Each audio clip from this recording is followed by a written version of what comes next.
যে শিশুরা mobile phone দেখে খাবার খায় তাদের মা বাবার জন্য আজকের এই ভিডিও। কথা বলার জন্য আমাদের ব্রেনের ৩টা অংশকে কাজ করতে হয়। প্রথম অংশ কথা শোনে, দ্বিতীয় অংশ কথা বোঝে এবং তৃতীয় অংশ কথা বলার কাজ করে। এই ৩টি অংশের মধ্যে সংযোগ বা সিন্যাপস তৈরি হয় শিশুর বয়স ৩ থেকে ৫ বছর বয়সের মধ্যে।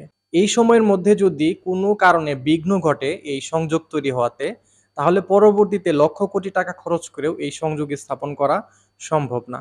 আপনি যখন শিশুকে শান্ত রাখার জন্য মোবাইল বা টিভিতে ব্যস্ত রাখেন, তখন তার ব্রেইনের এই সিনাপস বা সংযোগ তৈরি বন্ধ থাকে।